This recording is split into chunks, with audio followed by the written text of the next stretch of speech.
You are now listening to the audio weekly devotionals. Today's topic is the magnificence of the Bible.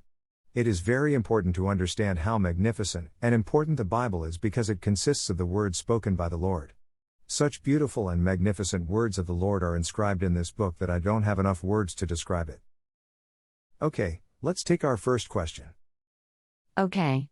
So apart from the spiritual things that have been fulfilled as prophesied in the Bible except for the prophecy and the revelation that is yet to be fulfilled, is there any event in history which the Bible prophecies talks about and it has been fulfilled? Yes, in fact, there are many. I will be giving 3 examples of the major events in history that has happened and it has been prophesied in the Bible. Number 1, the destruction of Babylon and the attempts to rebuild Babylon. As God told the prophesy to Jeremiah saying that, Jeremiah chapter 51 verse 55, For the Lord is going to destroy Babylon, and he will make her loud noise vanish from her. And their waves will roar like many waters, the tumult of their voices sounds forth. In this passage, God said the prophecy saying that he is going to destroy Babylon in the most destructive way, that the voice of Babylon destructed will be echoed to many great nations. The Bible also says that the Babylon will be destroyed by the kingdom of the Medes and the Persians. In the book of Jeremiah, it says that, Sharpen the arrows, fill the quivers. The Lord has aroused the spirit of the kings of the Medes, because his purpose is against Babylon to destroy it, for it is the vengeance of the Lord, vengeance for his temple. Jeremiah chapter 51 verse 11. The Bible also says that after the destruction of Babylon, nobody will be able to inhabit the land of Babylon again forever in time. Saddam Hussein, the notorious former dictator of Iraq, understood himself as the incarnation of King Nebuchadnezzar, the most famous king of Babylon, and he tried to rebuild it in the 1980s during the Iraq-Iran wars. He also spent millions of money on it. But, Saddam's extravagant plans were interrupted by the U.S. invasion of Iraq in 2003.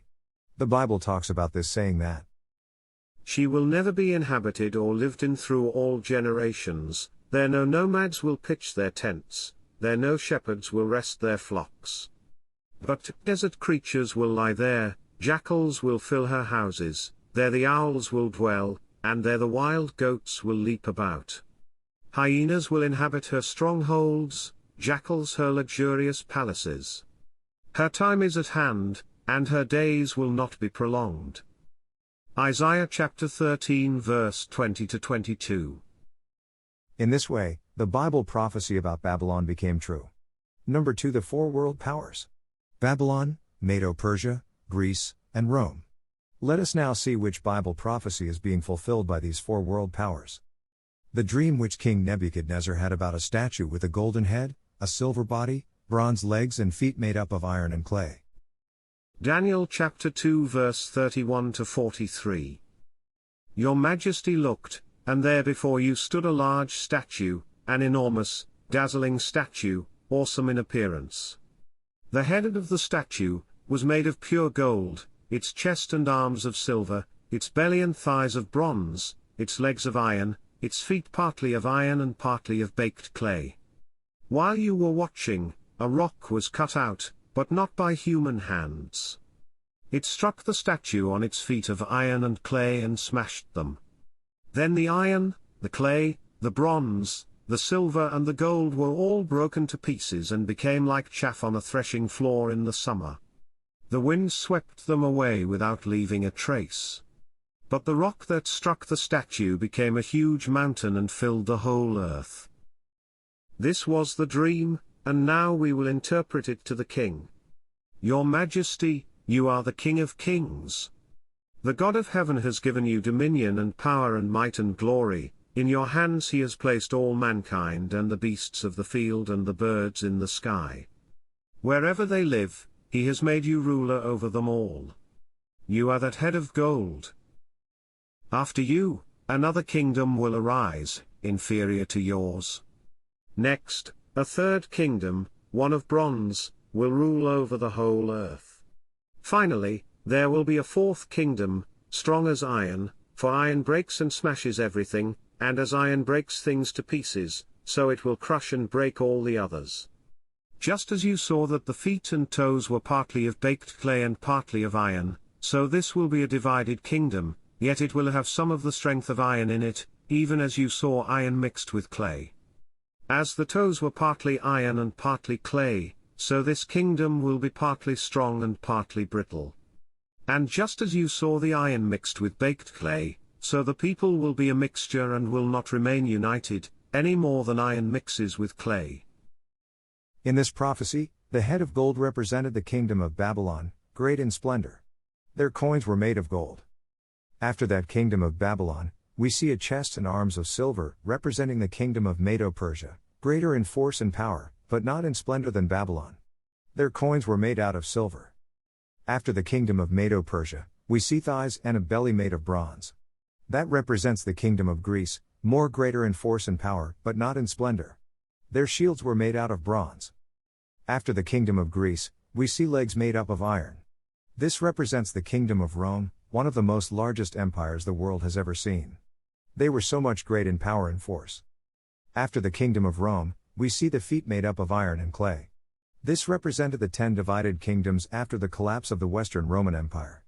They were not as united as these empires, just like iron and clay cannot be united properly. One last one. Number 3. Egypt would never have a commanding position among the nations. The Bible prophesies that Egypt would never be a leading nation among the nations, and it came to pass. Let us see what the Bible prophesies about this.